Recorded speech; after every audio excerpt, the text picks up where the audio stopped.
¿Qué es planificación de siembra? Van a ver que hay muchas cosas que son básicas y que probablemente ya ustedes las tienen en su práctica. No obstante, sí muchas personas no necesariamente se están fijando en algunos aspectos que pueden hacer unos ajustes sumamente simples que le van a dar unos resultados increíblemente beneficiosos para su producción. Las consideraciones para planificar nuestras siembras, ¿verdad? Van a ser las siguientes y vamos a enfocarnos primero en esta, propósito. Y ustedes dirán, pero ¿por qué propósito? Si mi propósito es yo producir un producto para la venta. Pero aquí aprovecho para invitarle a los próximos talleres porque vamos a estar hablando de otros tipos de siembra que no necesariamente van a ser con un fin comercial o de producción, sino más bien vamos a estar planificando siembras para el mejoramiento de la fertilidad del suelo o vamos a estar planificando siembras para yo poder producir mi propia semilla y incrementar ese abasto y no depender de estar comprando todo el tiempo semillas, por dar unos ejemplos. Así que eso es lo primero. ¿Para qué yo quiero mi siembra? ¿Es para producción? Va a ser lo que se llaman periodos de barbecho. Eduardo, me corrige si esa palabra la utilizan allá, que son los periodos de descanso. Sí, sí, también Sí, has utilizado eso. gracias. Que hay unos barbechos que podemos hacer controlados con unos tipos de plantas, que vamos a ver hoy un pequeño ejemplo, pero cuando hablemos de suelos vamos a ir más en detalle sobre ella. O como le dije, para la producción y propagación de semillas. Eh, pero vamos hoy a estarnos concentrando en nuestras siembras que van con esos fines comerciales, ¿no? Así que las otras consideraciones que tenemos que tener es época o temporada de siembra, las características de nuestra finca y el lugar o espacio dentro de nuestra finca. Da la casualidad que hay fincas que tú las miras y se ven bastante homogéneas. Cuando las analizas un poquito más en detalle, te das cuenta que, no, que de un lugar a otro va a variar. Y por lo menos acá en Puerto Rico es algo que en muchas fincas se ve, en especial las que empiezan a tener algunos tipos de declive o inclinaciones en sus terrenos. Así que vamos a ir discutiendo esos 3 puntos en los próximos diapositivas que vamos a tener. Lo primero que también tenemos que preguntarnos, y sonará sumamente básico, es qué necesita una planta para crecer, ¿no?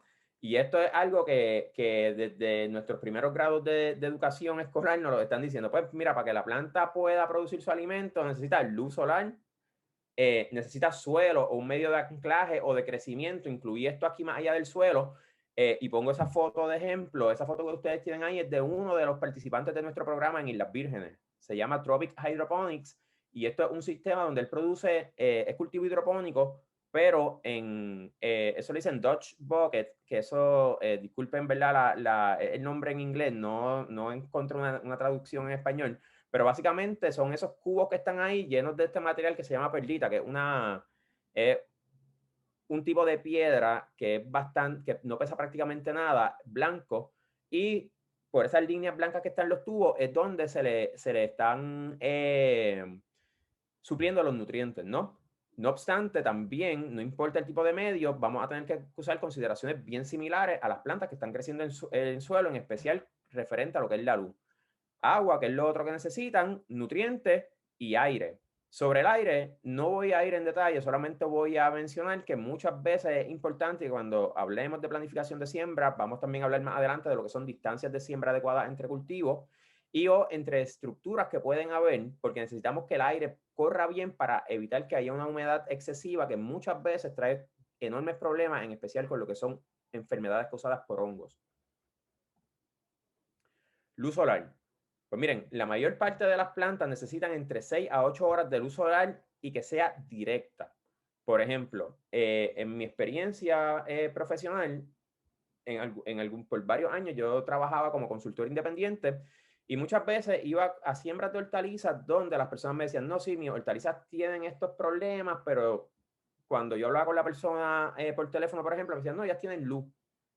Cuando yo llegaba a examinar el área, se veía que estaba claro, pero no había una luz directa del sol. Cuando hablamos de 6 a 8 horas de luz, tiene que ser que el sol esté dando directamente a las plantas. La mayor parte de los cultivos de ciclo corto, de las hortalizas, es lo que requieren. No obstante, hay otras plantas, por ejemplo, lo que son los farináceos, como las bananas o guineos que le llamamos acá, lo que son la yautía o incluso cultivos de hoja como la lechuga, que pueden requerir un poco menos de horas de luz, puede ser 5 o 6 horas en ese rango, y pueden producir bien. Pero son las menos. Las más, como además de las hortalizas, los árboles, los frutales también requieren un montón de luz directa, y muchos otros cultivos farináceos, como la yuca y demás, pues también van a requerir esa cantidad de horas de luz. Lo otro que dice aquí es, ¿verdad? Considerar objetos que en ocasiones puedan ocasionar sombras según se mueva el sol a través del día o según se mueva el sol en las épocas del año. Y eso lo vamos a ver un poquito más en detalle, pero todos y todas sabemos que el sol durante el día se mueve de este a oeste. Y si ustedes saben algún sitio que no se mueva así, por favor nos lo deja saber, que queremos irlo a ver. Nada, básicamente si que no tengamos, sean estructuras o sean otras siembras que sean de un porte o de un tamaño más alto, en especialmente árboles, que puedan causar ese tipo de sombra y nos limiten la luz a lo largo del día. Otro factor importante es durante la época de lluvia, que Eduardo, aquí vamos a ver si me lo aprendí bien. Nosotros estamos sobre el Ecuador, ¿no? Estamos al norte del Ecuador, y nosotros acá a nuestra época de lluvia le llamamos verano, lo que ustedes le llaman invierno. Eso es la única diferencia que hay, como le llamamos, ¿verdad? Nosotros estamos viceversa. Nuestra época lluviosa, que discurre más o menos igual que la de ustedes, desde abril o mayo hasta septiembre, octubre, ese es nuestro verano lluvioso. Y nuestros inviernos son inviernos secos, y son nosotros acá, ¿verdad? Algunas personas le llamamos la primavera agrícola, porque es cuando más podemos tener cultivos, porque tenemos poca precipitación, lo que nos permite producir una gama alta de cultivos. Pero en esos veranos que son lluviosos, generalmente los días son un tanto más largos, hay mucha irradiación, pero no necesariamente hay mucha luz. No hay, a veces las nubes que hay por esas lluvias que se forman evitan que entre la radiación adecuada, porque las plantas necesitan un tipo de luz en específico para poder producir bien. Entonces, a veces, a pesar de que podemos tener días más largos, si está muy nublado, puede ser que eso nos afecte la luz. Entonces, lo que tengamos que hacer es movernos a algún tipo de plantas de producción que pueda tolerar esas condiciones, ¿no? Además de eso, la época de lluvia es bien importante, porque no durante todo el año podemos producir lo mismo. Y cuando hacemos agricultura de una manera a tono con la conservación del ambiente, pues también uno de los factores importantes es saber esa temporada donde yo voy a variar mis cultivos, y no necesariamente voy a tener la misma disponibilidad de cultivos, pero sí voy a tener siempre un producto el que vender. De eso vamos a hablar un tanto más adelante, de cómo vamos a cuadrar nuestro calendario de siembra. Acá, como yo le estaba mencionando, estamos al norte, y aquí dice que en latitudes del norte del Ecuador, las pendientes que miran al sur suelen ser más favorables. ¿Y por qué? Porque al nosotros estar en el trópico de Cáncer, ¿verdad? Esto que está acá, y esto ya un tanto más técnico, vamos a ver ahora cómo es que el sol se va a mover a través de las épocas del año, ¿no? No solamente durante el día, sino durante las épocas del año. Y cuando yo digo que las fincas que las pendientes que están hacia el sur son un tanto más favorables, es porque durante la época que tenemos un tanto más de sequía, para nosotros el invierno, para ustedes su verano, que nos va a permitir producir un tanto más, porque no tenemos esa otro factor de lluvia exagerada, por decirlo de alguna manera. Pues según va rotando la Tierra alrededor del Sol, el Sol se va a ir inclinando un tanto hacia el sur. Y por eso, durante esa época, pues es bien favorable que las fincas tengan esa pendiente hacia el sur, y ahí poder producir. Estamos hablando en lugares donde estamos en la montaña, ¿no? En Puerto Rico, por ejemplo, nosotros tenemos una cordillera central en la Isla Grande, tenemos una cordillera central que es nuestra mayor área superficial, y alrededor de la isla pues tenemos los llanos costeros. Si nosotros estamos produciendo en un lugar dentro de esa cordillera central, pues vamos a necesitar, ¿verdad?, que identificar lugares que tengan pendiente hacia el sur de la isla. Acá, como le estaba mencionando, pues lo que tenemos acá, esta línea que corre por aquí por el centro, y esto es un repasito de geografía bien rápido. Por el centro por acá, esto es la línea de Greenwich, ¿no?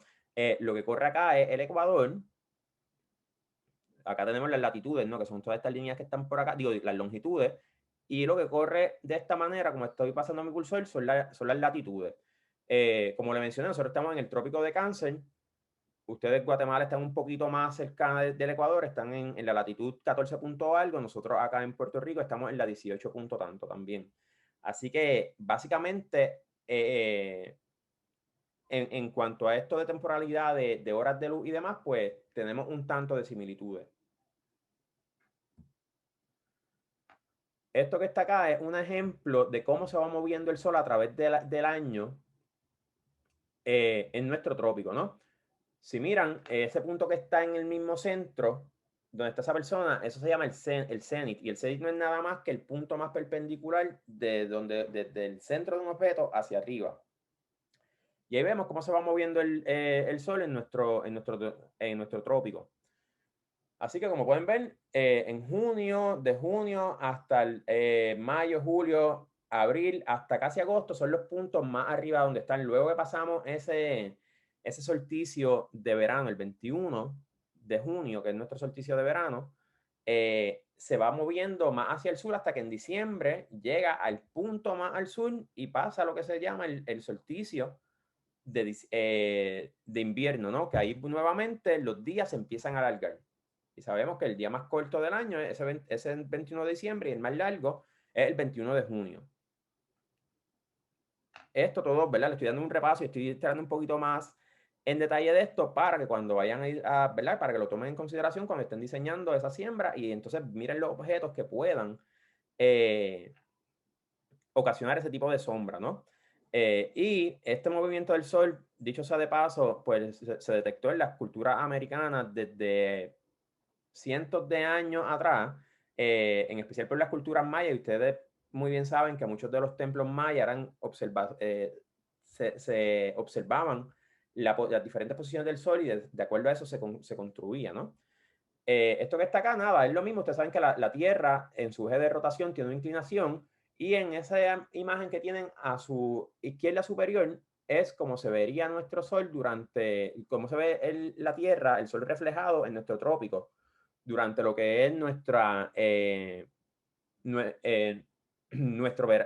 verano, ¿no? Nuestro invierno-verano, ¿no? Que son los días más largos. Ok. Pamela, ¿tenemos alguna pregunta? Al momento, por lo menos en la sección de preguntas y respuestas, no hemos recibido, así que podemos continuar.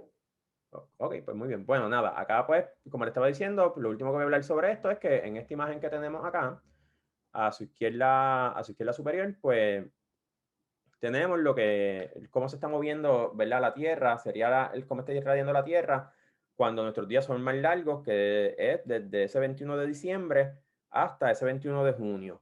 Y en la imagen que está a la derecha de ella, pues luego del 21 de junio, cómo se va moviendo y ven que se va iluminando ¿verdad? Lo que está abajo del sur, el trópico de Capricornio y los hemisferios al sur.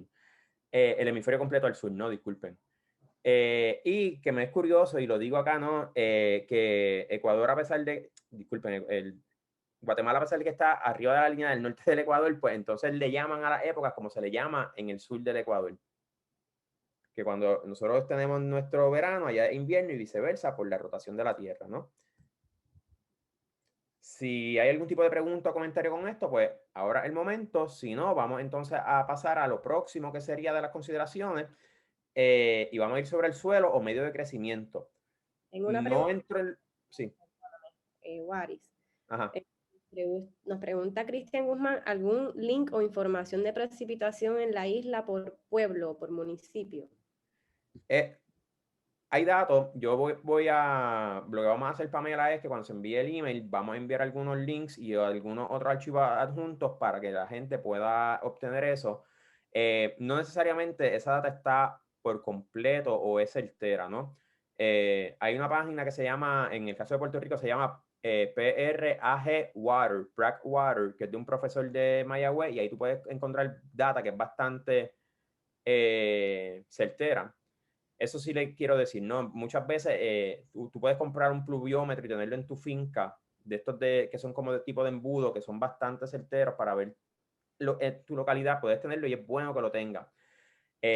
Un dato curioso es que en Puerto Rico, también tuve la oportunidad de estar a finales del 2019 en Cuba y fui a una finca que tenía una estación, una estación meteorológica, y como el cambio climático está siendo tan severo en los últimos años, la data de los últimos 4 o 5 años es bien errática y para poder predecir patrones, pues es un tanto difícil, pero nunca está de más. Tú puedes tener un pluviómetro que te puede costar menos de $10, que es bastante chévere. De igual manera, puedes tener una pequeña estación meteorológica y hay unos modelos que son bastante confiables y pueden estar de acuerdo a las cosas que tú quieras medir, ¿verdad? Si quieres medir temperatura, lluvia y demás, pueden estar por debajo de los $700, $800.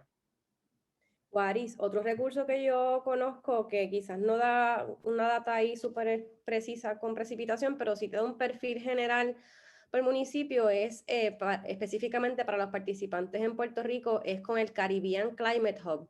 Ellos Sí. tienen unas herramientas para agricultores que a través de ellas pueden buscar en el mapa dónde están ubicados y les tira un reporte bastante amigable donde pueden leer la información, temperaturas promedios, entiendo también que hay precipitación promedio, así Sí, que de ese link hecho, también por el y chat. para Guatemala también debe existir alguna herramienta similar porque muchos de estas datas se sacan de satélites, que son, ¿verdad? Que esa data es abierta en general y tú puedes buscar, lo puedes buscar en internet y lo vas a encontrar. Eso podemos hablarle un poquito, ¿verdad? Yo lo voy a tocar un poco más adelante en el tema de agua, pero ya eso pues, ¿qué tú hacer con eso? Cuando hablemos del agua, puedo tocarlo un poquito por encima, pero más adelante en el ciclo que tengamos otros talleres que hablemos de riego y demás más en específico, pues podemos hablar bien de dónde conseguirlo y para qué es útil, además de saber una información en general. La otra consideración que tenemos que tener para planificar nuestra siembra es el suelo. Y el suelo, sumamente importante porque además de que generalmente dicen, no, el suelo es un medio de anclaje y como yo lo aprendí en mi bachillerato, era que decían, no, el suelo es un medio de anclaje y lo único que se miraba era para el agua. Luego yo buscando ir un poco más allá y educándome, pues miren, yo me hice bien entusiasta del suelo y para mí el suelo es un recurso sumamente preciado, a pesar de que se puede regenerar, se tarda tanto y tanto y tanto y tanto que nuestro largo de vida es prácticamente, lo tenemos que manejar como un recurso finito. O sea, que no va a ser renovable en nuestro largo de vida y es sumamente importante. Vamos a tener un taller que vamos a estar hablando sobre el suelo bien en detalle. En este caso vamos a limitarnos a mirar, ¿verdad? Cómo es el suelo y cómo me sirve a mí esa apreciación visual y demás para yo poder determinar qué área es mejor para mi siembra, ¿no? Para seguir planificando mi siembra. Eso que ven ahí, nada, es un perfil del suelo. Un perfil del suelo es un corte en el suelo donde tú ves las diferentes capas y esto es un suelo para nuestros amigos y amigas de Guatemala, bien típico del área sur-oeste de la isla. En específico, esto está en un pueblito que se llama Lajas. Cuando hablamos de apreciación visual, literalmente es nosotros ir y mirar el área y ver cómo está el suelo. Una de las cosas que es bien importante y nos da mucha información del suelo es su color. Esa imagen que ustedes tienen a su izquierda superior son diferentes tipos de suelo con diferentes colores, ¿no? Y esto quiero ser bien claro, no necesariamente el color del suelo es indicativo de la acidez o del pH del suelo, ¿no? Pero en muchas ocasiones guarda una correlación. Por ejemplo, suelos como ese segundo que está ahí de izquierda a derecha, que es bastante rojizo, tienden a ser suelos que tienen un pH bajo, por ende son suelos ácidos. Y de acuerdo a eso, nosotros tenemos que saber si el cultivo que vamos a sembrar tolera bien esa acidez o qué prácticas o manejos debemos hacerle para corregir la acidez. Por el otro lado, suelos que tienden a ser un tanto más oscuros, pues son suelos que tienen un pH más cercano al neutral, más cercano a 7 o a veces más alto de 7, ¿no? Acá en Puerto Rico no es común que pase, aunque suele pasar. Y son suelos que entonces, respecto a la acidez, pues son un tanto más fácil de manejar. Esto es algo que yo le voy a decir hoy, se lo voy a preguntar más adelante y si me escuchan hablando muchas veces, pues es bien probable que lo repita. Yo siempre le pregunto a las personas que cuál es el mejor suelo. Y el mejor suelo es el que usted tenga. Todo va a depender cómo usted lo maneje. Así que cualquier suelo que usted tenga es bueno. Hago también la salvedad que hay suelos que no debemos tocarlos para nada porque prestan unos servicios ecológicos sumamente importantes, en especial cuando hay precipitación en exceso. Pero cuando hablemos del curso de suelos, que creo que va a ser ahora en el mes de marzo, Pamela me corrige, vamos a ir, ¿verdad?, un tanto más profundo en lo que es las características de suelo, que miren, y lo tengo que decir desde ahora, la clave para una producción agrícola exitosa, si usted está sembrando en el suelo, es eso, es el manejo del suelo que usted le dé. Y dentro de ese suelo hay un factor bien importante que se llama materia orgánica, que es mágico. Ahí lo dejamos por el momento. Lo otro de la precisión visual es esta imagen que ustedes ven aquí. Yo no sé si yo puedo pasar, si se puede ver mi cursor acá. No. Si ustedes miran lo que está más cercano a la parte de abajo de la imagen, que ven que hay como una depresión y hay como unas manchas en ese césped o en esa grama, o cuando usted va, o en la vegetación que hay en el suelo, esos son indicativos que hay áreas donde se acumula agua. ¿Y qué quiere decir esto? Pues mira, si tú tienes mucho de esto en tu terreno, es bien importante evitar esas áreas o empezar a hacer algún tipo de manejo que sea zanja u otro tipo de mitigación para evitar que esa acumulación de agua vaya a afectar tu siembra, porque obviamente ahí va a limitar la cantidad de oxígeno que tengan los cultivos y puede traer muchos problemas, en especial enfermedades al cultivo. Lo otro que debemos mirar es esto. ¿Cuántas personas de ustedes no han visto esto en el suelo? Eso es como esta capa que se le hace de arcillas en el suelo cuando llueve, que se acumula agua, si el suelo está desnudo, si no tiene cobertura, se hace esta capa y como no infiltra el agua a través del suelo, pues según se va evaporando, va dejando esa capa de arcilla, así esa lámina. Eso es indicativo de que ese suelo tiene una estructura masiva, ¿no? Que está bastante compactado y que probablemente la labranza que le vayamos a hacer tiene que ser una labranza un tanto más agresiva, por decirlo de alguna manera. Otras cosas que podemos mirar del suelo, que aquí no puse ejemplo, es la apariencia de roca en el suelo. Si usted ve que hay mucha roca en el suelo, probablemente ese suelo no sea muy profundo y entonces si usted debe explorarlo con herramientas y demás, a ver cuán profundo es, porque si usted lo que quiere hacer es una siembra de aguacates, por ejemplo, pues va a tener un problema porque si el suelo no es muy profundo, el aguacate no va a poder desarrollar unas buenas raíces y puede ser susceptible a que en algún evento de tormenta, de viento fuerte o algo así, esos árboles pues sucumban, ¿no? Lo otro que podemos también ver es la vegetación espontánea del suelo. Y cuando hablamos de vegetación espontánea, es lo que usted dejó su finca sin trabajar, lo que empieza a crecer. O si de repente usted va a abrir un área de siembra nueva en su finca o adquiere una finca, mirar esa vegetación y si ve que son plantas que generalmente están en zonas que son muy húmedas, pues es bien probable que esa zona de su finca sea donde recibe la agua y tal vez hasta un humedal, ¿no? Que es importante y son áreas que yo recomiendo dejarlas proveyendo esas funciones ecológicas que tienen. Lo otro que tenemos que tener en consideración al planificar nuestra siembra y mirar ese suelo es la labranza adecuada que le vamos a dar al suelo. Puse varias imágenes y esto es un término que yo uso, lo voy a introducir hoy y de ahora en adelante me van a escuchar hablándolo según nos sigamos viendo, que son tecnologías adecuadas. Y tecnología adecuada puede ser cualquier tecnología que aplique a su operación, al tamaño de ella y a ayudarle a la conservación de su terreno, ¿no? De su suelo en específico, en este caso que estamos hablando, y pueden ser tecnologías que sean tan recientes como salieron ayer y sean super novel, o que tengan 200 años y todavía sigan siendo útiles, ¿no? Y por eso incluye ahí la foto de la tracción animal y de los bueyes. Muchas veces los bueyes, en especial en áreas con declive, es la mejor herramienta con la que usted puede trabajar. Acá, no sé, allá en Guatemala, Eduardo, cuán común sea, todavía sigue siendo común que se utilice la tracción animal para el arado, ¿no? Ya no es tan común el uso del arado de bueyes, ya no. Ok, acá en Puerto Rico lo había dejado de ser últimamente, en los últimos como 10 años ha tenido un resurgir, porque se está haciendo más agricultura a pequeña escala y se ajusta mucho más a las realidades de muchos de los agricultores y agricultoras. Además que en lugares donde tienen unas pendientes y unos declives bastante marcados, es lo mejor que hay, en vez de meter una máquina que te vaya a causar una erosión severa del suelo. Otros tipos de aparatos que se están utilizando mucho para la labranza es el que está en la parte superior izquierda, que es un tractor de 2 ruedas, o también se le llama en inglés un walk behind tractor, o un tractor que se camina detrás de él, no un tractor manual, básicamente. Y eso no es otra cosa que un implemento, que es un motor con un eje que mueve diferentes implementos y tiene un impacto mínimo en el suelo, lo que ayuda a su conservación. Lo que está en el centro es una de las prácticas más comunes para el arado del suelo, que es el corte con disco. Generalmente, acá en Puerto Rico, recomiendan darle 2 cortes con disco y una rastra de grada luego para pulverizar.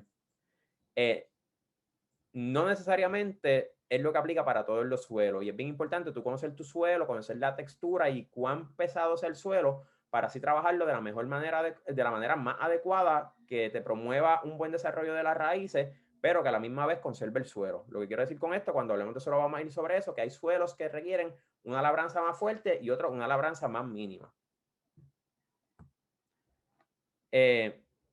Otra característica que usted tiene que conocer bien de su finca, o que tiene que tener en consideración al planificar la siembra, es los declives que tenga la finca. Y yo sé que acá en Puerto Rico hay muchas fincas que tenemos en los llanos costeros, pero hay mucha gente que está produciendo en la montaña. En Guatemala, pues sé que también hay, en especial en las áreas que trabajamos, hay mucha agricultura que se hace en declive. Y es bien importante este concepto de lo que se llaman siembra al contorno. El contorno no es otra cosa que las líneas perpendiculares al declive. No es sembrar a favor de la pendiente, alineado con la pendiente.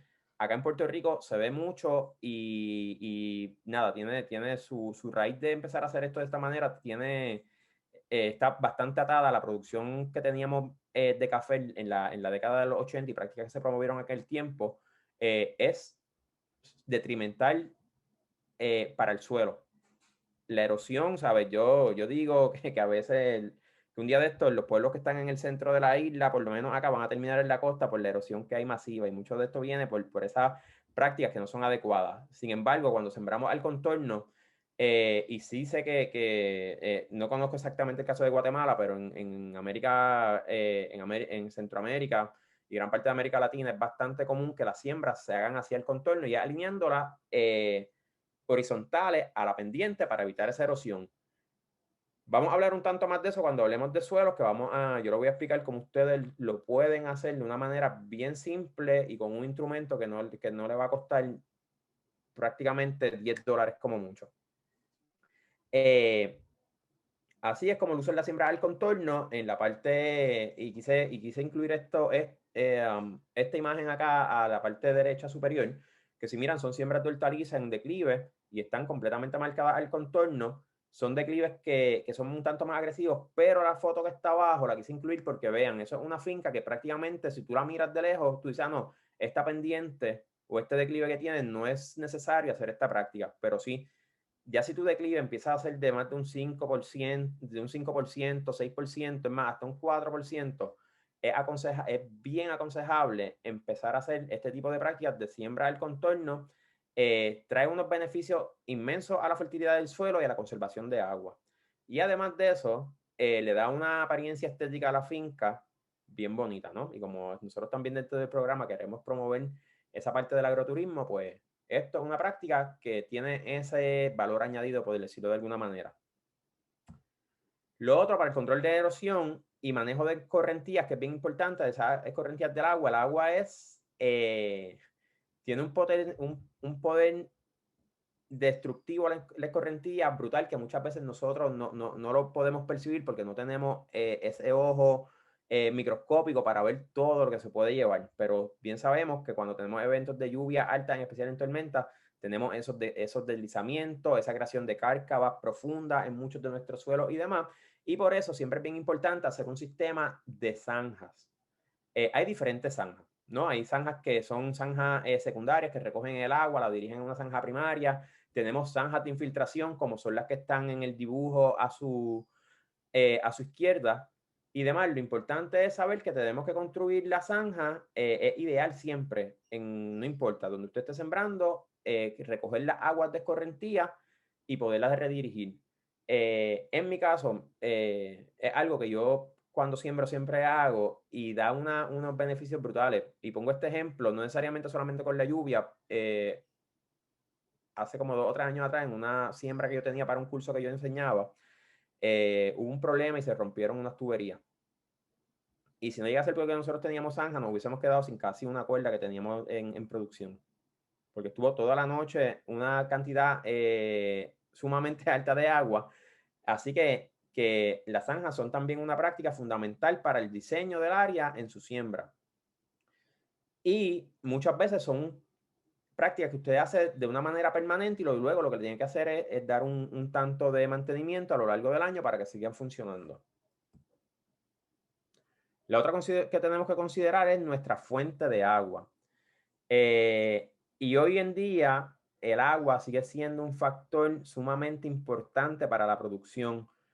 No solamente eso, sino que en el futuro y lo que se prevé con el cambio climático va a ser que cada vez va a ser más importante, y no voy a entrar mucho en detalle de esto. Pueden buscar un ejemplo bien marcado de esto, es lo que está pasando en el Valle de San Joaquín en California, en los Estados Unidos.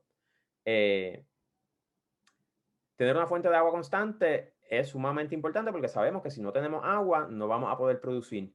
Y la agricultura consume una cantidad de agua, un volumen de agua tan y tan alto que muchas veces agricultores que llevan muchos años no se dan cuenta hasta que hacen el cálculo y lo saben, ¿no?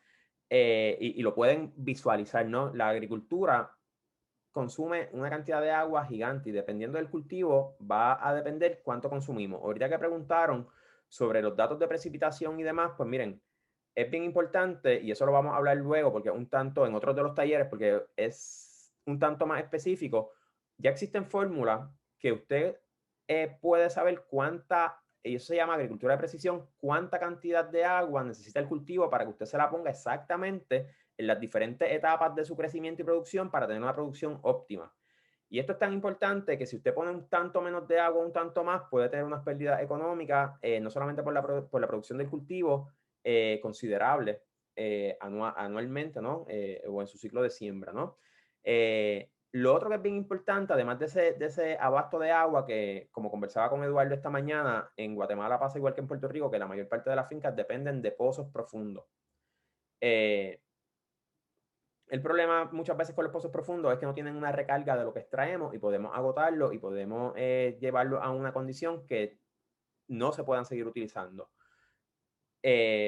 Por eso el sistema de riego que nosotros determinamos para nuestra siembra es bien importante. Y ahí tenemos de los 2 sistemas de riego más comunes, el sistema de aspersión aéreo, que tenemos a la parte superior izquierda, lo que se llama riego, se le puede catalogar ya como si fuera casi micro riego, que son aspersores que son bien eficientes y fragmentan un montón esa gota de agua para que cubra más y las plantas lo puedan aprovechar de una mejor manera.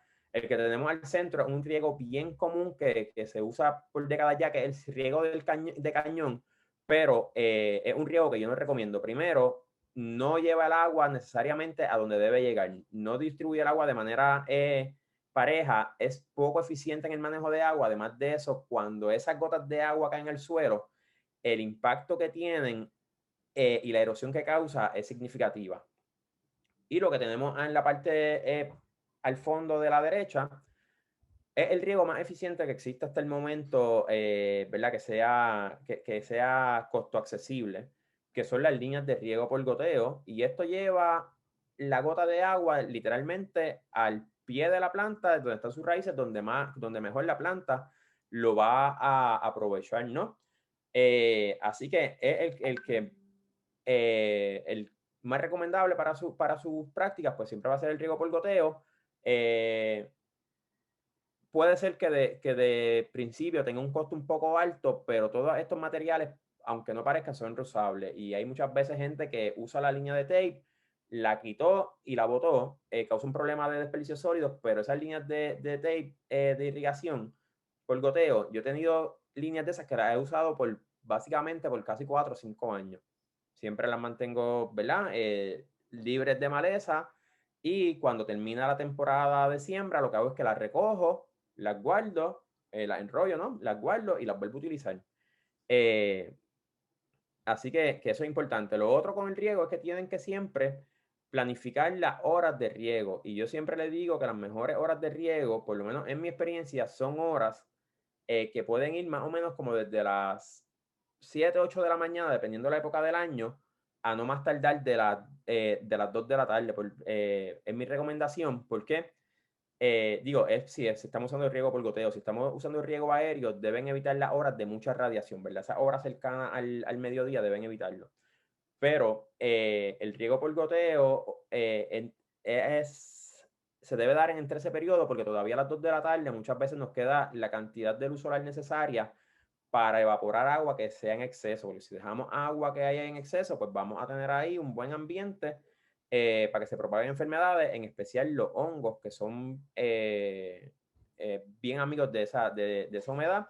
Y eso, pues yo lo aprendí por el camino duro, como uno dice, porque tenía una siembra de melón hace muchos años atrás cuando estaba empezando y básicamente la perdí completa porque estaba dando el riego por las tardes, estaba dando el riego ya como casi a las 5 de la tarde, se quedaba muy húmedo y vino un amigo que se llama añublo polvoriento, que es un hongo que cuando tú te das cuenta ya no tienes la siembra, parece como si se quemara, es bien común en las cucurbitáceas y de ahí es que aprendí a cómo también planificar mis horas de riego.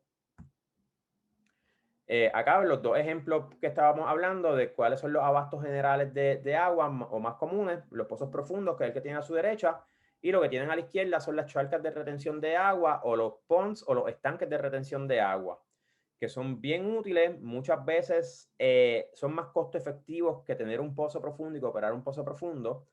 Este que está a la derecha, ahí a su izquierda, es de uno de nuestros participantes, de Emilio, que es uno de nuestros nuevos participantes de esta ronda. Está en Aguada, Puerto Rico, que es un pueblo al oeste de la isla y en un área que se llama el Valle de Coloso, que desde largos años ha sido un área de gran producción agrícola, ¿no? Y esto es una charca de una cantidad, de un volumen considerable. Además que pueden tener otros beneficios, por ejemplo, él ahí cría diferentes tipos de peces que son comestibles, que también es otro tipo de producción que puede tener, a la vez que está ayudando a retener toda esa agua que de otra manera se perdería. La otra consideración es cómo vamos a proveer los nutrientes.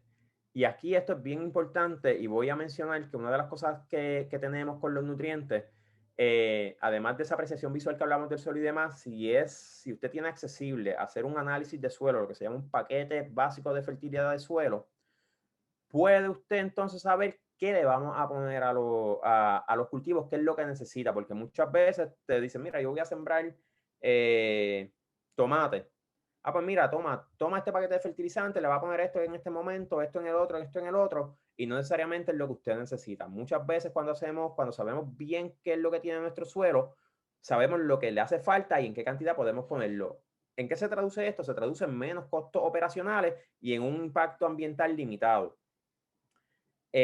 Los nutrientes se le pueden proveer, como está ahí, en fertilizantes nitrogenados o sintéticos, como yo le llamo, que son los convencionales que tienen a su izquierda, que pueden ser tanto granulares como pueden ser líquidos, o se le pueden proveer como están en la derecha, que esos son pilas de composta, que es una adición de materia orgánica, y la composta, que en mi caso yo no digo que es un fertilizante, sino que es un super fertilizante por muchos otros atributos que da el suelo, que lo vamos a hablar.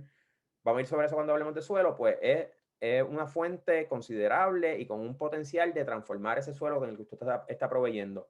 Otra manera de tú proveer nutrientes, es eso que está ahí abajo, son cobertoras, cultivos de cobertora o cover crops, como se le conocen también. En este caso, ese que está ahí se le conoce como crotalaria o en inglés sunhemp o cáñamo de sol, por decir, son los nombres que tiene, y estos son familias, son leguminosas o Fabaceae, que son cultivos que crean asociación con bacterias en el suelo que se llaman rizobacterias, que tienen la capacidad de fijar nitrógeno que está en el aire. La mayor parte del nitrógeno, de los abastos de nitrógeno, está en la atmósfera, está en el aire. Lo que nosotros respiramos es 70 y pico % nitrógeno. ¿Ok? Así que estas bacterias que crean una simbiosis con estas plantas son tan magníficas que pueden coger ese nitrógeno que está en el aire y llevarlo al suelo. Entonces, estos son un tipo de plantas que se pueden utilizar para proveer ese nutriente y de acuerdo a cómo usted las utilice, puedes tener otros nutrientes más en el suelo, ¿ok? Así que cuando hablemos de suelo, y estoy aquí dándole mucha promoción a eso, el suelo es se lo dije, para mí es un tema bien, bien importante y es clave para una buena producción, pues vamos a estar hablando también de un poco más de la utilización de esto. No obstante, cuando le compartamos la presentación del webinar, pues vamos también a enviarle un tanto de información sobre ello. Pamela, pregunta que tengamos hasta el momento. Sí, tenemos una pregunta abierta. Nos pregunta Javier, hola Javier, Waris, ¿cada cuánto tiempo debo hacer análisis de suelo? ¿Profundidad de arado recomendado en suelos aridisoles? ¿O tienes ahí dos preguntitas? Sí, ok. Me supongo que, y Javier me corrige, me supongo que Javier está más o menos por la zona de Laja, Guánica, por ahí. Está en Cabo Rojo, Javier En Cabo Otero. Rojo. Ah, bueno, está bien, pues, más o menos, estábamos cerca. Bueno, análisis de suelo es recomendable, eso va a depender de qué cultivos tú tengas. Si tú tienes cultivos que son anuales y tú estás, o sea, anuales son cultivos que tienen, que su ciclo de vida de producción son 12 meses o menos. Y tú tienes una agricultura intensiva, es recomendable que anualmente hagas un análisis de suelo. En cultivos que son perennes, ¿no? Que ya son de 3 años en adelante, pues tú puedes hacer un análisis de suelo cada 2, 3 años. Incluso en esa práctica de cultivos, ¿verdad? Y te digo de esto de hacerlo anual, porque sería lo recomendable, pero si tú lo haces cada 2 años o año y medio, también es bastante bueno, ¿no? Profundidad de arado, todo eso va a depender de qué cultivo tú vas a tener. Y aridisoles, ¿verdad? Más que eso, si es más mirar lo específico por lo que es la serie, y ya estamos hablando un tanto de lo que es cómo se te catalogan los suelos, porque tú puedes tener un aridisol que sea bien profundo, pero puedes tener un aridisol que sea poco profundo, ¿no? Todo esto va a depender de la profundidad del arado. En mi recomendación va a depender más del tipo de cultivo que tú vayas a hacer y cuán bien infiltra tu suelo el agua. Entiendo que los aridisoles generalmente infiltran agua bastante bien. Así que si lo que tú estás produciendo son hortalizas, pues mi recomendación es que para hortalizas el trabajo de suelo se haga entre 10 a 12 pulgadas de profundo, no más de eso. ¿Alguna otra pregunta, Pamela? Tenemos otra preguntita abierta. Javier, si tienes alguna pregunta de seguimiento, en confianza nos las puede hacer. Aprovechen, tenemos un agrónomo aquí que le puede contestar todas esas preguntas existenciales. Tiempo. Vamos a hacer un disclaimer aquí, una advertencia. Las que yo me sé, si yo no estoy seguro de algo, yo voy y consulto con quienes saben más y entonces me ocupo y se las hago llegar porque tampoco quiero decirle algo que no le vaya a dar el resultado. Agradecido Waris. En lo que él no sabe, él va a buscar información y se la vamos a hacer llegar. Usted no se preocupe. Nos preguntan, ¿puedes repetir el nombre de la planta que captura el nitrógeno del aire? Bueno, hay una diversidad de plantas. De hecho, los frijoles, o como nosotros decimos acá, habichuelas, gandules, cualquier planta que sea de la familia Fabaceae o leguminosas tienen esa característica que son la única familia de plantas que pueden hacer esa simbiosis con esa bacteria que se llama rizobacteria que están en el suelo. Esa que teníamos ahí se llama Crotalaria o Sonhemp en inglés.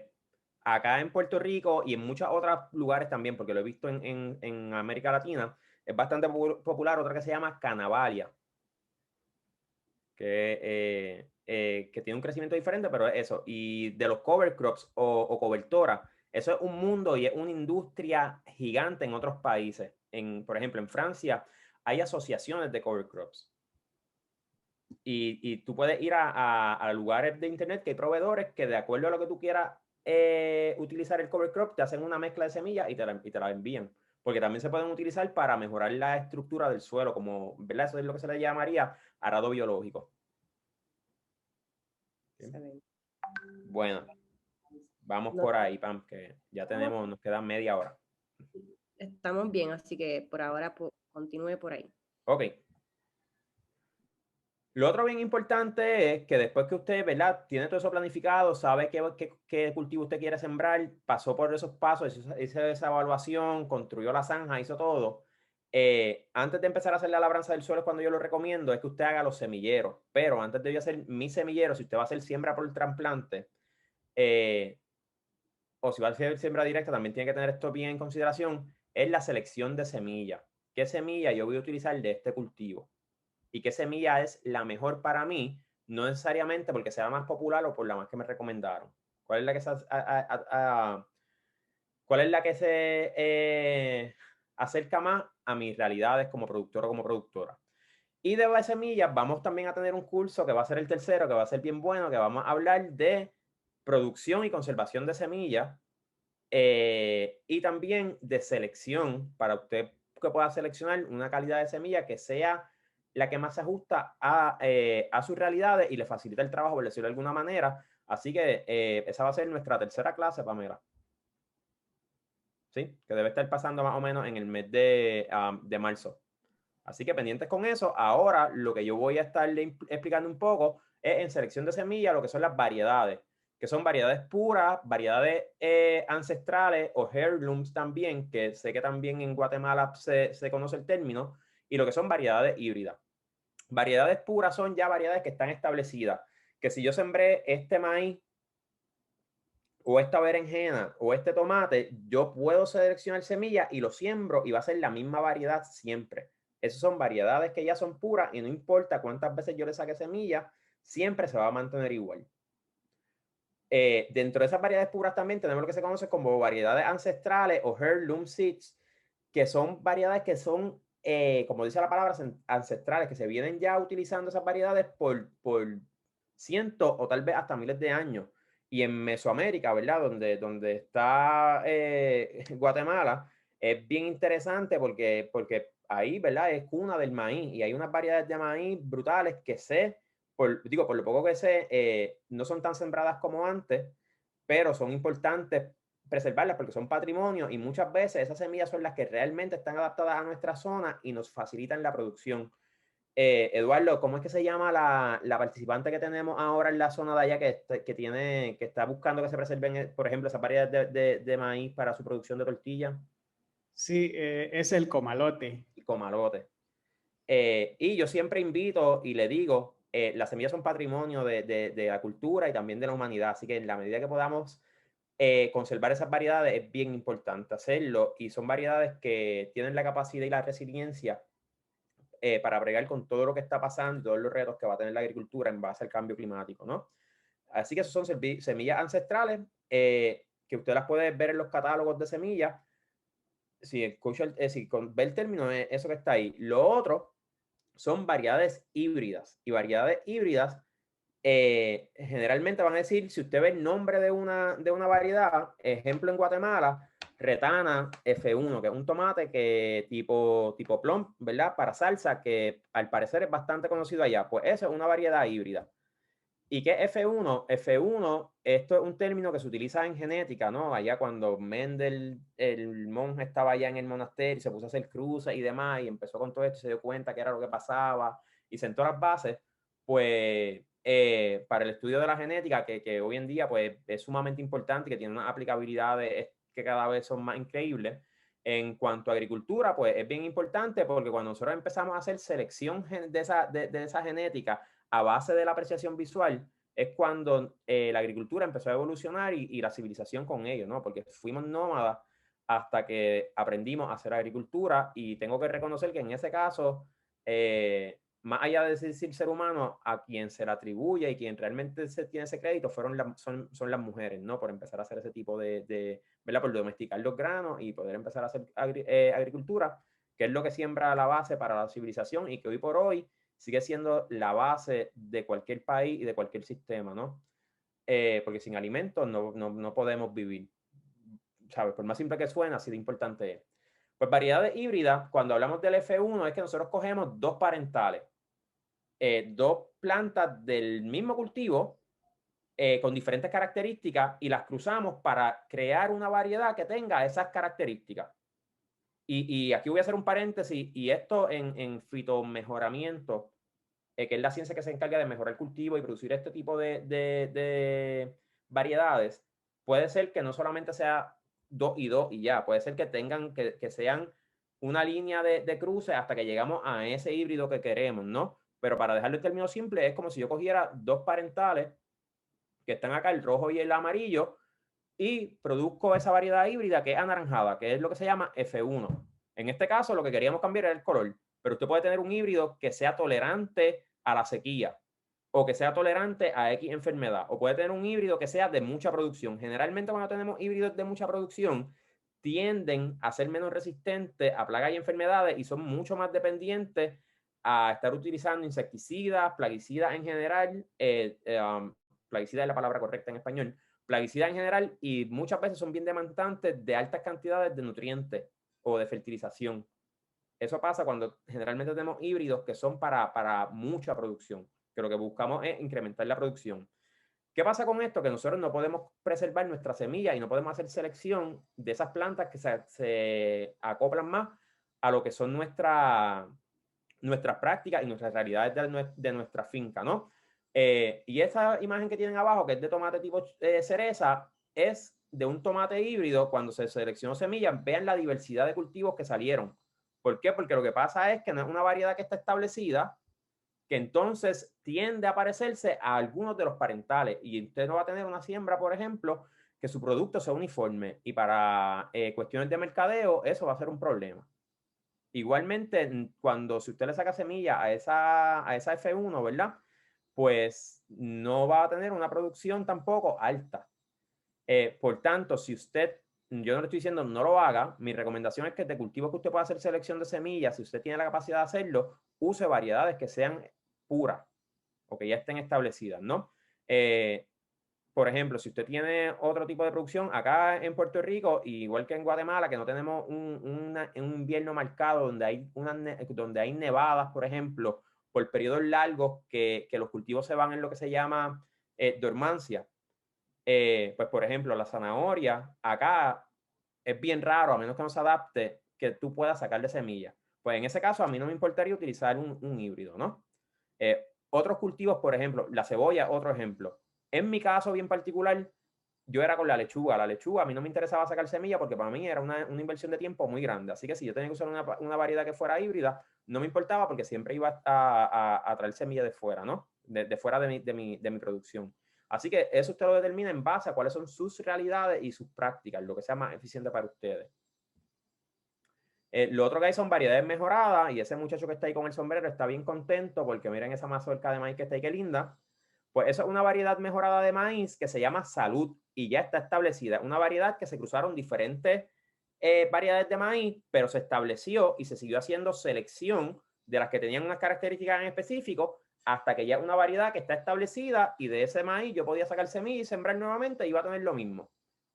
¿Ok? Así que cuando ustedes ven que hay variedades mejoradas, no necesariamente es que no van a poder adquirir semillas, ¿verdad? Si no dice que sea híbrido, si es una variedad pura, no importa que sea antigua como las semillas heirlooms o ancestrales, o que sea bien reciente, usted va a poder utilizar esas semillas para seguir preservarlas y seguir cultivando ese producto con la misma calidad. Ya vamos a entrar en la parte, no sé si hay algún tipo de pregunta respecto a las semillas. Si no, vamos a ir ya entrando a la que es la parte final de nuestro taller de hoy, y vamos a hablar del calendario de siembra, que es parte integral de nuestra planificación.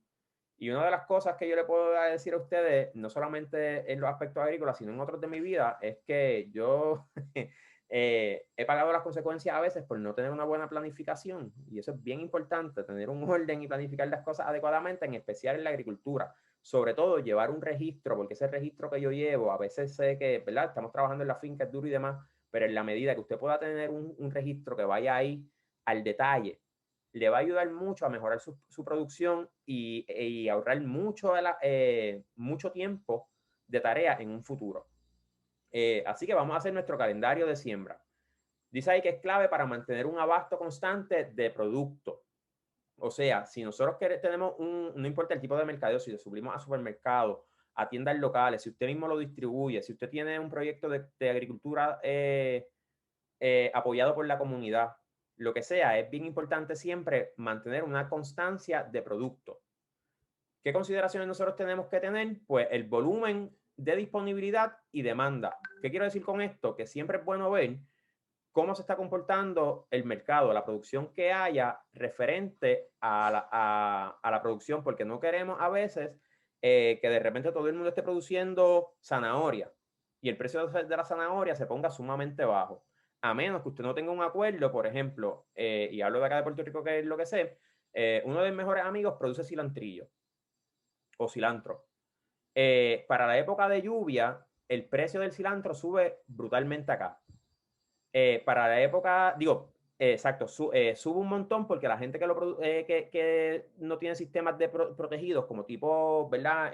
Naves de estas con plástico para poder proteger, los tipos high tunnels, como le llamamos acá, o no lo producen en hidropónico, lo producen en condiciones normales, pues la lluvia no los deja. Y en la época de lluvia sube bien brutal. Pero en ese momento él tiene un precio que la gente dice, lo está regalando.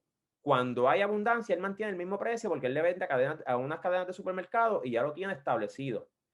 Si usted no tiene esa, ¿verdad? Si no tiene esa cualidad, por ejemplo, pues es bien importante entonces planificar su siembra referente a que haya unos precios que para usted sean buenos, que usted no tenga que prácticamente regalar su producto. La demanda, pues, ¿cuán aceptable es el producto? Porque, por ejemplo, yo no voy a sembrar un X o Y alimento, en este caso lo voy a decir por mi particularidad, por ejemplo, nosotros le llamamos quimbombo, guingambó, ocra, que es un vegetal que es como largo, que tiene como un tanto de baba, no sé si como le llaman allá en Guatemala. Es un vegetal que no todo el mundo consume, porque tiene una textura un poco rough, ¿no? Así que yo no voy a sembrar un montón porque a lo mejor no es algo que tiene una mucha aceptación. Así que siempre es bien importante saber si hay un mercado para eso que vamos a sembrar. Y lo otro que es bien importante es que no todos los cultivos se pueden sembrar durante todo el año. Eso tenemos que tenerlo así y es bien importante nosotros tener unas siembras por temporada, porque aunque nosotros querramos, las condiciones no nos pueden permitir. Por ejemplo, yo no puedo pretender producir un montón de repollo con una humedad bien alta porque las crucíferas son bien susceptibles al exceso de humedad. Así que entonces yo lo reemplazo por otro producto. Puede ser por batata, también a la batata en Latinoamérica en algunos lugares le dicen boniato, que es un cultivo farináceo, ¿verdad? Que puede bregar mejor con esas condiciones. Así que esas temporadas, determinar esas temporadas, pues es importante y también nos van a ayudar a mantener unos costos de reducción adecuados. El calendario de siembra, pues miren, hay algo que se llama el periodo viable de cosecha o el PVC, que también no es el tipo de plástico que se usa para los tubos, ¿no? O para otros tipos de materiales. El periodo viable de siembra es el periodo durante el cual un producto puede ser cosechado produciendo frutos de buena calidad. Es una característica específica tanto de los cultivos como de las variedades de los cultivos, porque a lo mejor tenemos una variedad, por ejemplo, en el caso de las berenjenas, la berenjena es un cultivo que te empieza a producir a los 3 meses y puedes darle generalmente tiene un periodo de cosecha de buenos frutos de 1 mes y medio, 6 semanas, a veces hasta 8. Pero pueden haber otras variedades de berenjena que su periodo de cosecha viable sea de 4 semanas. Pues por eso digo que es bien específico. Otro ejemplo, zanahoria. Hay variedades de zanahoria que usted las puede empezar a cosechar a los 45 días como tipo baby carrot, como zanahoria pequeñita, y lo puede seguir cosechando hasta los 60 como zanahoria regular. Pues eso hay más o menos como 2 semanas de ese periodo viable de cosecha. Y tienes otros cultivos que la lechuga, que tú lo que lo cosechas es solamente una vez. Entonces, ¿por qué esto es importante? Porque de esto va a depender la frecuencia con lo que vamos a hacer siembras nuevas de ese cultivo.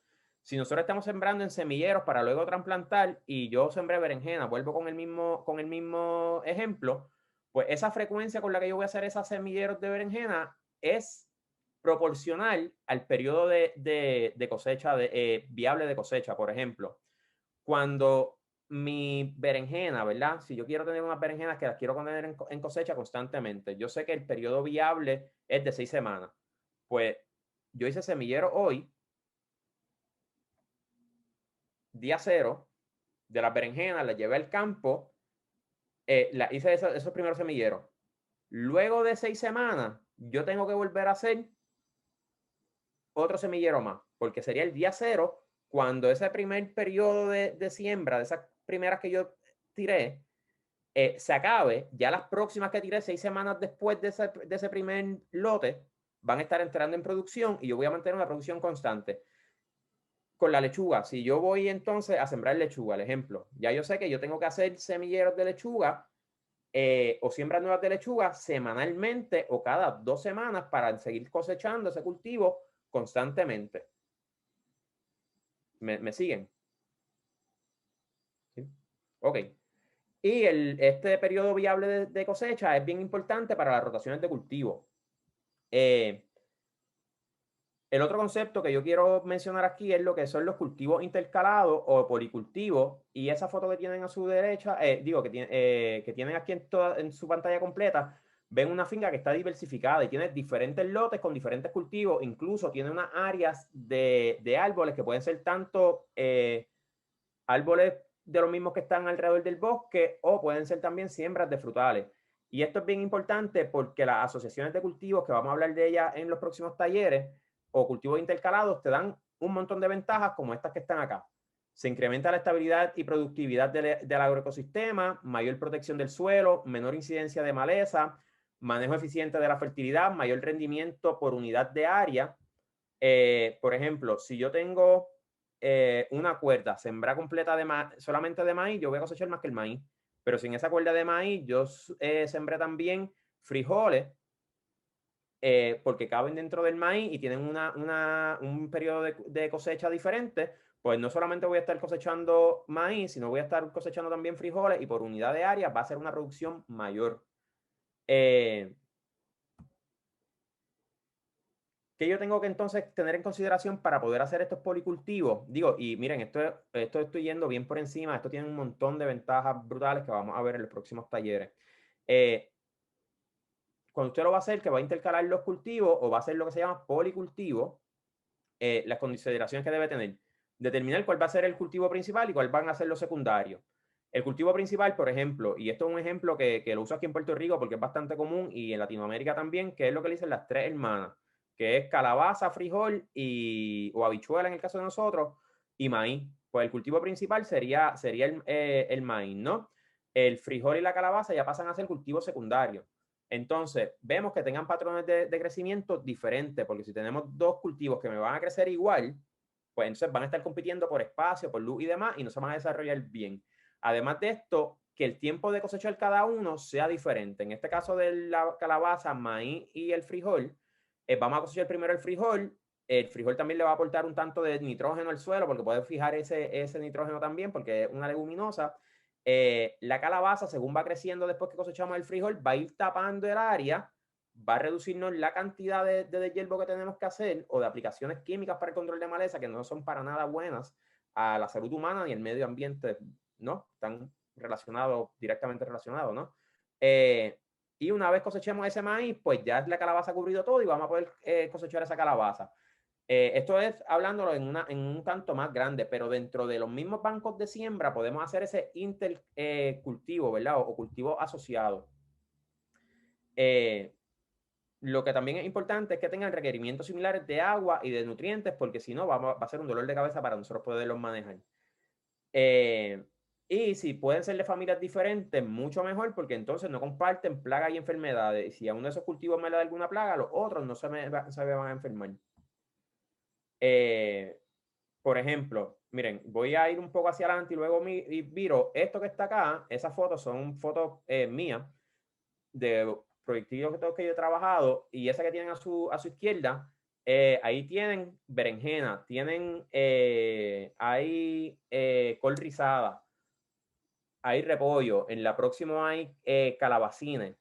Y más arriba, si ustedes ven lo que está al fondo, eso es una siembra de maíz, y al pie de esa siembra de maíz más bajo hay lechuga sembrada. Eso es un policultivo en un área pequeña, bien variado. No necesariamente tiene que ser así, puede ser área un tanto más grande, pero que haya varias, ¿verdad? Usted puede tener un lote que tenga solamente un cultivo, en el próximo otro. Eso también es un policultivo y es recomendable. Pero mientras más diverso pueda ser y más eficiente en espacio usted pueda tenerlo, mucho mejor. Lo que tienen a su derecha si ustedes miran ahí, lo que están en la esquina son plantas de berenjena. En el centro lo que hay es bok choy o repollo chino, como también se le conoce. ¿Qué se hizo con esto? En lo que la berenjena crece, que se tarda un tanto en crecer, se puso bok choy, ocupó esa área, nos facilitó que no creciera maleza, que no hubiese tanto de hierbo, y ya voy a tener otro cultivo que puedo cosechar antes que la berenjena esté ready o lista, que me va a dejar un retorno también económico, y vamos a aprovechar más por unidad de área nuestros lugares. Esto que está acá, miren, esto es un policultivo por decirlo así, en su máximo esplendor. Esto es una finca en Cuba, como más o menos como a casi 40 minutos de La Habana. Se llama Finca Marta. Pueden buscar su website, su sitio web. El que siembra en Finca Marta, el dueño de Finca Marta se llama Fernando Funes y es también uno de las, ¿verdad? Autoridades, por decirlo así, lo que es agricultura ecológica. Y él también trabaja con un señor que se llama Machadito o Machado, que es un maestro porque es un señor que tiene mucho conocimiento y mucha práctica, ¿verdad? Conocimiento de hace muchos, muchos años. Y yo siempre recomiendo que si usted puede conseguir y tener amigos que tengan ese conocimiento o amigas, es sumamente importante preservar también ese conocimiento. Así que si ustedes miran ahí lo que tienen al principio, tienen plantas aromáticas, no necesariamente siempre van a ser plantas para el cultivo, sino también pueden ser plantas que nos atraigan polinizadores, que nos ayuden a repeler insectos dañinos, flores también, diferentes tipos de cultivos, no necesariamente solamente cultivos para producción. Esto es un pedazo de la finca que está completo en canteros, pero hay otras partes que está en siembra en el suelo también y está completamente variado. Y lo que yo le decía ahorita de mantener el registro, con esta persona yo me senté y él tiene un registro desde 2014 que empezó, de todo lo que él produjo semana tras semana y todo, con toda esa información que él tiene una operación que es sumamente exitosa porque todo lo que él cosecha semanalmente está vendido. Y da la casualidad que cuando regresé a La Habana, entré a un lugar, yo llevaba una miel de esa finca, porque yo produce miel también, y la persona que me atendió me dijo, nosotros le compramos producto en este restaurante. Y básicamente lo que él me dijo de todo ese registro, de cómo eso le ayudó al mercadeo, esta persona me lo confirmó. Así que eso es bien importante, siempre usted también llevar su registro de siembra, y en ese registro de siembra no solamente poner la producción, sino también cómo se comportó cada cultivo, en base también a la fecha que lo sembró, porque eso le va a ayudar a usted a determinar y a planificar su siembra de una manera mucho más eficiente. El último concepto que le voy a hablar hoy es rotación de cultivo y también es alternar, que no es otra cosa que alternar en el tiempo los cultivos de diferentes especies, en este caso puse de vegetales o puede ser cualquier otro tipo de cultivo. Voy a corregir eso, lo voy a enviar a eliminar la palabra vegetales porque aplica para todo, excepto para cultivos, ¿verdad? Perennes como son frutales y demás, que son plantas que nos vamos a estar cada vez que cosechamos sacando por el tiempo que llevan, ¿no? Y qué cosas nosotros debemos tener en consideración para rotar cultivos, demandas nutricionales, cómo crecen las raíces de los diferentes tipos de plantas, tipo de vegetación y las plagas y enfermedades que las afectan. El propósito de esto es disminuir la incidencia de plagas y no sobreexplotar la reserva de nutrientes del suelo. Básicamente es que usted va a variar, si usted cosechó aquí hoy, y volvemos, por ejemplo, berenjena, cuando usted terminó de cosecharlas y si tiene el espacio y la facilidad, usted lo va a llevar a otro predio. No va a sembrarlo en el mismo lugar. En ese lugar va a sembrar otro tipo de planta o de familia. Las berenjenas, como pueden ver ahí a la derecha, son solanáceas, que son familia del tomate, de los pimientos o como le llamamos nosotros acá, ajíes o chiles. Son plantas que requieren mucho sol, pero se llaman solanáceas. Así que nosotros vamos a evitar sembrar cualquier tipo de esa familia en el mismo lugar. Podemos entonces, por ese caso, como en el ejemplo que tienen ahí, sembrar umbelíferas, que umbelífera, un ejemplo de esto es lo que son las zanahorias, también el celery o el apio de tallo, ¿no? Acá en Puerto Rico tenemos un cultivo farináceo que se le llama apio también, pero en este caso nos estamos refiriendo al de hoja.